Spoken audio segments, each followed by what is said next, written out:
रावण के पास पंचकन्याओं में पूजित हमारे मेरठ की पंचकन्याओं में सबसे सुंदर स्त्री मंदोदरी जैसी सती मां उनकी पत्नी है, लेकिन उसके बाद भी जंगल में घूमते हुए एक तपस्वी की वल्कल पहने हुए युवती को अपनी रानी बनाना चाहता है।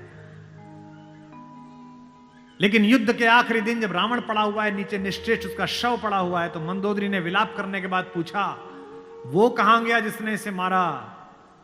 लोगों ने कहा वहां बैठा समुद्र के किनारे, शाम ढल रही है, सूरज डूबने वाला है, और रघुवंशी राम उदास एक पत्थर पर बैठे हुए कि इतना रक्तपात क्यों हुआ, दुखी है राम लाशों को देखकर। मंदोदरी गई, कमांडो खड़े हुए हैं उनको रोकने के लिए, लेकिन देखा कि माता मंदोदरी आ रही है तो पुलिस वाले हट गए, वानर हट गए, पीछे से पहुंची। चिंताग्रस्त राम ने अचानक एक स्त्री की छाया देखी जो पैर के आसपास आ रही है। राम सचेत होकर उठे और पलटकर कहा कि देवी मैं आपको प्रणाम करता हूं, इस निर्जन रण क्षेत्र में आप कौन हैं? मंदोदरी ने कहा, हे राम, मैं रावण की दुर्भाग्यशाली पत्नी मंदोदरी हूं। राम ने कहा, मां मैं आपसे क्षमा चाहता हूं, आपका पति बड़ा तेजस्वी था, महाज्ञानी था, उच्च कुल में पैदा हुआ था, ब्रह्मा का वंशज था, लेकिन उसने अनीति की थी इसलिए मुझे उसको मारना पड़ा, मैं आपके इस शोक के लिए क्षमा चाहता हूं। मंदोदरी ने कहा, मैं इसलिए नहीं आई कि मैं तुम्हें कोसूं।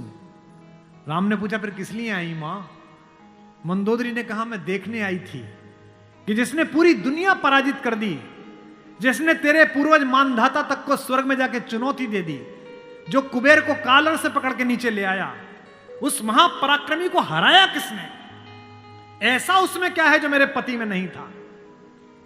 तो राम ने पूछा कि मां आपको पता चला क्या है? बोले हां पता चल गया, आने से पहले ही पता चल गया। राम ने पूछा क्या अंतर है? बोले राम, एक मेरा पति था जो मेरी जैसी सुदर्शना होते हुए भी तेरी पत्नी चाहता था, एक तू है कि पीठ पर से भी परिस्त्री की छाया पड़ी है तो उठकर खड़ा हो गया है, ये उसमें और तुझमें अंतर है।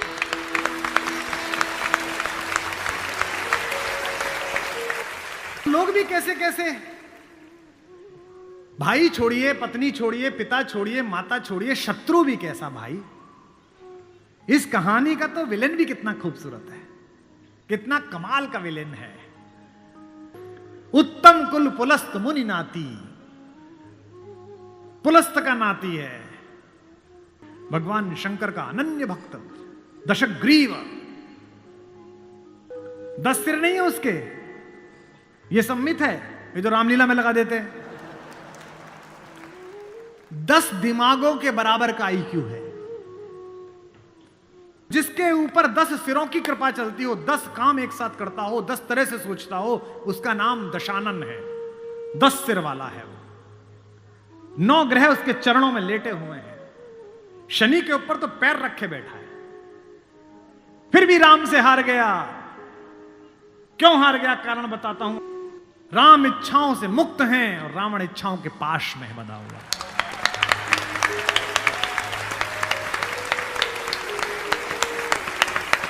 फिर जागना कि रावण मनुष्यों पर राज्य करता है, राम मनुष्यता पर राज्य करते हैं।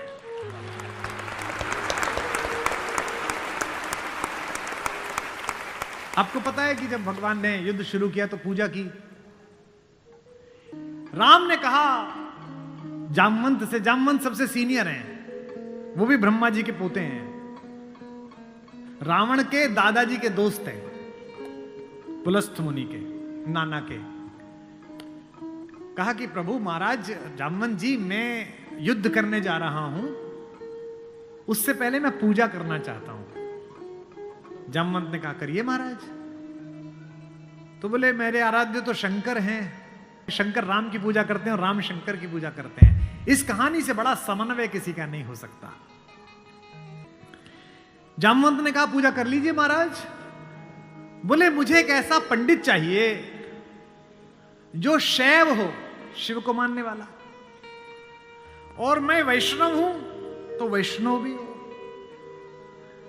उन्होंने कहा कि इस जंगल में, इस युद्ध क्षेत्र में ऐसा कोई पंडित कहां मिलेगा भगवान? तो उन्होंने कहा पूजा कैसे होगी फिर? जो जामवंत ने कहा एक पंडित मेरे ध्यान में है, पर वो आपका पुरोहित बनेगा नहीं। बोले कौन? बोले पुलस्त मुनि का नाथी महारथी रावण, वो शिव का भक्त है और वैष्णव भी है, उससे करा लीजिए। सोचिए जिसको हराने जा रहे हैं उससे पूजा। राम ने जामवंत से कहा कि महाराज पूछ के तो आइए, अगर महापंडित रावण आज्ञा दे दें इस यज्ञ के लिए तो मैं कर लूं। रावण को पता चला कि जामवंत बुलाने आए हैं। रावण ने अपने सैनिकों से कहा कि जैसे ही दादा जामवंत आए कोई उनसे प्रश्न ना करे, उन्हें बस महल का मार्ग दिखा दे, हाथ जोड़ के सब चरण छुएं। जामवंत पहुंचे, रावण किले के द्वार पर चरण छूने आया, कहा कि पितामह मैं आपको प्रणाम करता हूं, मैं धन्य हुआ कि आप पधारे। जामवंत ने कहा कि मैं बहुत प्रसन्न हुआ तुम्हारी अतिथि सेवा देखकर। बिठाया, पूछा कैसे आए हैं। जामवंत ने कहा मैं एक इच्छा लेकर तुम्हारे पास आया हूं। एक मेरे साथ 2 यजमान हैं, वो एक यज्ञ करना चाहते हैं युद्ध शुरू करने के लिए। उन्हें एक ऐसे पंडित की आवश्यकता है जो शैव भी हो और वैष्णव भी। तुमसे अधिक गुणी व्यक्ति तो पृथ्वी पर नहीं है, क्या उनका पुरोहित बन सकोगे? क्या पूछा रावण ने पहला, क्या करेक्टर है, वाह। रावण ने कहा जहां तक मुझे सूचना है आपके दोनों यजमान अयोध्या के निर्वासित राजकुमार राम और लक्ष्मण तो नहीं है? जामवंत ने कहा हां दशशीष, वे ही दोनों हैं, क्या आप स्वीकार करेंगे?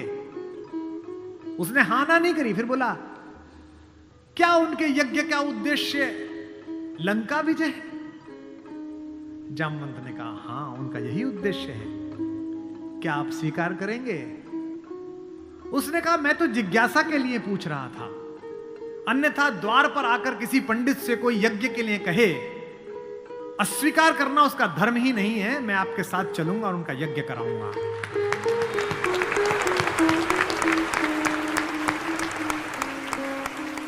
जामवंत ने कहा कि क्या मुहूर्त निकला? उसने नवग्रहों को बुलाया, बोले इधर बैठ, तू इधर बैठ, तू इधर बैठ। वो तो अपने ही हाथ में था, तू मिनिस्टर ऑफ स्टेट, तू फुल कैबिनेट। बता कितने बजे? बोले जी सुबह 5:30 बजे ब्रह्म मुहूर्त में, जिसमें हम पैदा हुए। तो उसने कहा ठीक है, 5:30 बजे का मुहूर्त निकला, मैं 5 बजे आ जाऊंगा। जामवंत ने कहा आचार्य हो गए अब तो रावण, आचार्य पूजा के लिए क्या व्यवस्था करनी है, क्या सामग्री लाऊं? उसने कहा आपके यजमान, मेरे यजमान जंगल में हैं, अगर यजमान के पास पूजन सामग्री ना हो तो पंडित का धर्म बनता है कि वो पूजन सामग्री लेके आए, तो मैं लेके आऊंगा। उसने अपने पुत्र मेघनाथ को जगाया, इंद्रजीत को, और कहा बेटा अशोक वाटिका जाओ, अशोक वाटिका जाओ और सीता से कहो मैं उसे मिलना चाहता हूं, एक विशेष प्रयोजन है। थोड़ी देर बाद खुद पहुंचा और कहा सीते, तुम्हारा पति राम लंका विजय का यज्ञ कर रहा है, उसके पास पुरोहित नहीं है, कल सुबह मैं उसका पुरोहित बनूंगा, लेकिन एक विवाहित व्यक्ति की पूजा अधूरी है अगर उसकी पत्नी उसके पार्श्व में ना बैठे। क्योंकि तुम उसकी पत्नी हो, तो सुबह ये इंद्रजीत रथ लेकर आएगा, तुम स्नान करके नया वस्त्र पहनकर इस रथ में बैठ जाना, क्योंकि मेरे यजमान की पूजा पूर्ण होनी चाहिए, मैं पूर्ण पूजा का पुरोहित नहीं हूं। और कहा कि तुम्हारी लंका से मुक्ति केवल पूजा तक की है, पूजा होते ही उठना और इसी रथ में वापस बैठकर अशोक वाटिका में आ जाना। क्या तो सीता, क्या राम और क्या रावण, क्या कहानी है ये। सुबह यही हुआ, शिवलिंग की स्थापना हुई, बालुका की मृत्यु से एक विग्रह बनाया राम ने अपने ओजस्वी हाथों से। राम आजानुबाहु हैं, घुटने तक हाथ आते हैं उनके, ये पुरुषोत्तम का लक्षण है। महाराणा कुंभा वे भी आजानुबाहु थे। कभी कुंभलगढ़ के किले में जाइए, 3 फीट का शिवलिंग है, नीचे बैठ के अपने ही हाथ से लोटे से रुद्राभिषेक करते थे बिना उठे। वे भी सूर्यवंशी थे, राम आजानुबाहु थे। उन्होंने अपने बड़े बड़े हाथों से शिवलिंग तैयार करा। धोती पहने हुए, तिलक लगाए हुए तेजस्वी रावण पहुंचा। राम और लक्ष्मण ने आसन से खड़े होकर अपने पुरोहित को प्रणाम करा। आचार्य, मैं दशरथ का पुत्र राम अपने छोटे भाई लक्ष्मण के साथ आपको प्रणाम करता हूं। दोनों ने पैर छुए रावण के और कहा कि आचार्य आसन ग्रहण करिए।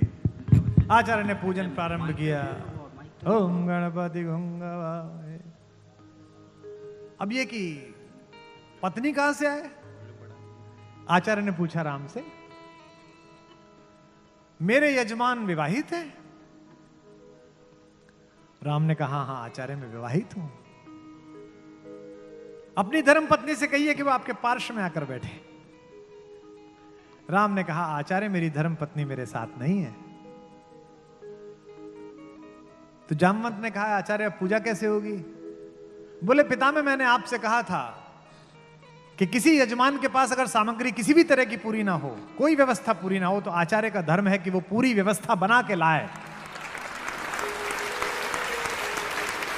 बेटा इंद्रजीत, यजमान की पत्नी को उनके पार्श्व में स्थापित करो। अपहरण गई हुई मां हमारी जगत जननी भारतेश्वरी पार्श्व में बैठी। पूजन प्रारंभ हुआ, सारी अर्चना हुई और पूजन के बाद रावण ने कहा कि मैं आप दोनों यजमानों को आशीर्वाद देता हूं कि आप दोनों जिस संकल्प के कारण ये पूजा कर रहे हैं, आज सारे देवता उपस्थित होकर आपके संकल्प को पूर्ण करें। मैं आशीर्वाद देता हूं। हमारे गांव में गीत गाया जाता था, बना पुरोहित रामचंद्र का जय का वर दे आया। जब चलने लगे तो राम ने पूछा, बोले आचार्य दक्षिणा? तो आचार्य हंसा। बोला त्रैलोक्य की संपदा आपके आचार्य के पास है, कुबेर का रथ आपके आचार्य के पास है, ऐसे में मेरा वनवासी मुझे क्या दक्षिणा देगा मेरा यजमान? तो राम ने कहा कि मैं रघुवंशी हूं, दक्षिणा के बिना पूजा कराना मेरे लिए निष्फल हो जाएगा, आप दक्षिणा तो मांगिए। तो रावण ने कहा कि मैं आपसे समय पर दक्षिणा मांग लूंगा। राम ने कहा उस समय में देने योग्य बचा या ना बचा? आचार्य बता तो दीजिए कि दक्षिणा क्या है। आचार्य ने दक्षिणा मांगी, उस पर रावण को भी राम की तरफ से प्रेम भेजा जा सकता है। आचार्य ने कहा मेरी दक्षिणा यही है कि आचार्य का जब अंतिम समय आए तब दोनों यजमान मेरे सामने उपस्थित रहें। एक अंतर समझ लेना राम और रावण में। आप ढूंढना आपके अंदर रावण है कि राम है।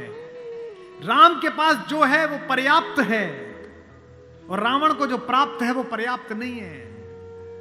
रावण के पास पंचकन्याओं में पूजित हमारे मेरठ की पंचकन्याओं में सबसे सुंदर स्त्री मंदोदरी जैसी सती मां उनकी पत्नी है, लेकिन उसके बाद भी जंगल में घूमते हुए एक तपस्वी की वल्कल पहने हुए युवती को अपनी रानी बनाना चाहता है।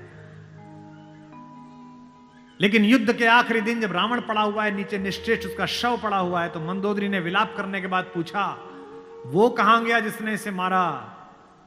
लोगों ने कहा वहां बैठा समुद्र के किनारे, शाम ढल रही है, सूरज डूबने वाला है और रघुवंशी राम उदास एक पत्थर पर बैठे हुए कि इतना रक्तपात क्यों हुआ, दुखी है राम लाशों को देखकर। मंदोदरी गई, कमांडो खड़े हुए हैं उनको रोकने के लिए, लेकिन देखा कि माता मंदोदरी आ रही है तो पुलिस वाले हट गए, वानर हट गए, पीछे से पहुंची। चिंताग्रस्त राम ने अचानक एक स्त्री की छाया देखी जो पैर के आसपास आ रही है।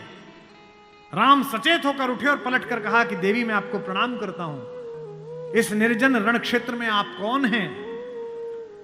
मंदोदरी ने कहा हे राम, मैं रावण की दुर्भाग्यशाली पत्नी मंदोदरी हूं।